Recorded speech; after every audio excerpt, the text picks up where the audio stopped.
Thanks very much, Professor Sadeq. Could I ask you to remain on stage and come and sit here? And can I ask Professor Garoo and Professor Mei to come on stage too, so we can have a question and answer session?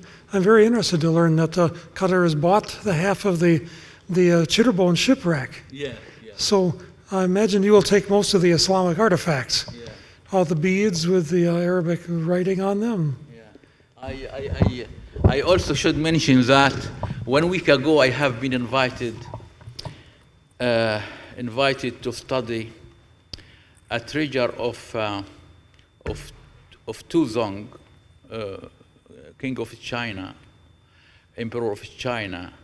The treasure was found in China, let us say 7 years ago, and it was sold to a trust in USA. And now I try to study the entire material. What is strange is, and I try to find a solution, that is a problem, that all artifacts, or most of them, let us say most of them, are dated to his period. But a gold gilded Quran is dated to the later period. So the question is, the grave can be opened in a later period? Or what is the meaning of that? How we can find late, let us say, Quran dated to the late Islamic period in a grave or a tomb dated to the early Islamic period? And that is one of my most important questions. Thank you. Fascinating, fascinating. We have questions, please. And please state your name and your institution and use the microphone. Yes. Thank you very much. Villamar from the National University of Singapore. I understand it was certain kind of specialization on the ports in China.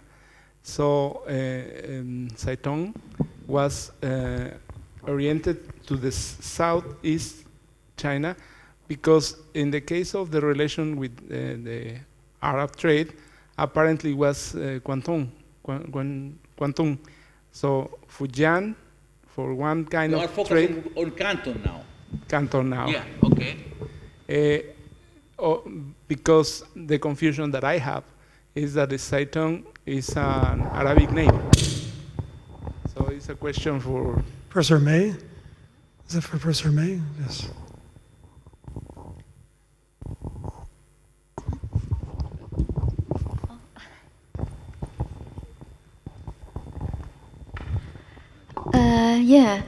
You raised very good questions about the two port cities of Canton and Fujian. And in different period of time, the port cities, they play different roles. For example, you mentioned Canton.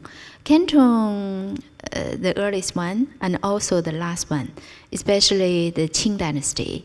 That's the only, Canton became the only port city that connect China with South China Sea. And especially during the Qianlong emperor. So I think the longest history related to the port city is Canton. And Fujian, because during Ming Dynasty, another harbor, that's the Moon Harbor in Zhangzhou. So that's also a port city for migrants. Many overseas Chinese, in fact, in Southeast Asia, immigrate from that Moon Harbor. That's pretty late than Quanzhou, as the Jiajing Emperor closed the Quanzhou port, and then vernacularly, the Moon Harbor became the largest one. But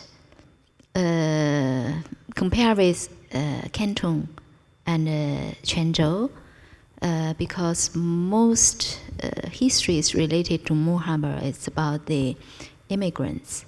And also I found, because I visit Malacca Street and also visit Penang, I found many overseas Chinese. They mention their family history and also the clan system.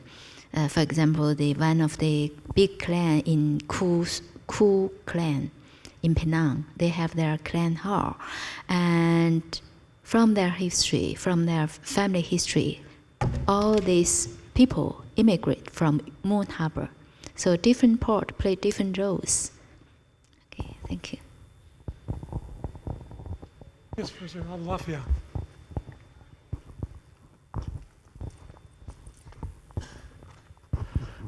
Yes, Professor Mei mentioned the City of Light, the book attributed to Jacob of Ancona, which is a very colourful account of the city. There's no doubt about it. However, the general consensus in, certainly in Britain where it was published, is that in fact it was written by the man who claims to have translated it, who has not been able to produce the manuscript. Am I to conclude that perhaps in China there's a different view of the authenticity of this work? I mean, what's your view on this question? Yeah, a very good question. Yeah, a scholar from the Maritime Museums, an old scholar, Professor Wang Lianmao, he, based on his field survey in Quanzhou, and he tried to prove the recordings in the book, The City of Light. And because some scholars argue that it's maybe part of the writing, just writing. And this scholar, Professor Wang, he found many evidence archaeologically, anthropologically, and how to say that word? Ethnically. Yeah.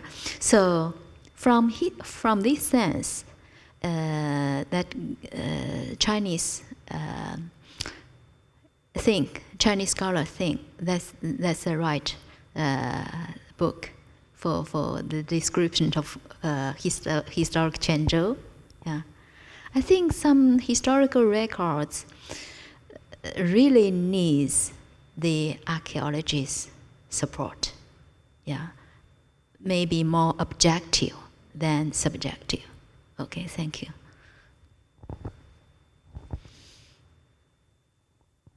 Question?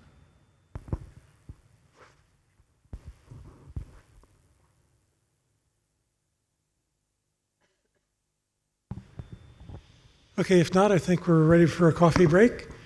And so let's take a break now and reconvene in about 15 minutes, let's say. Thank you once again to all three of our speakers.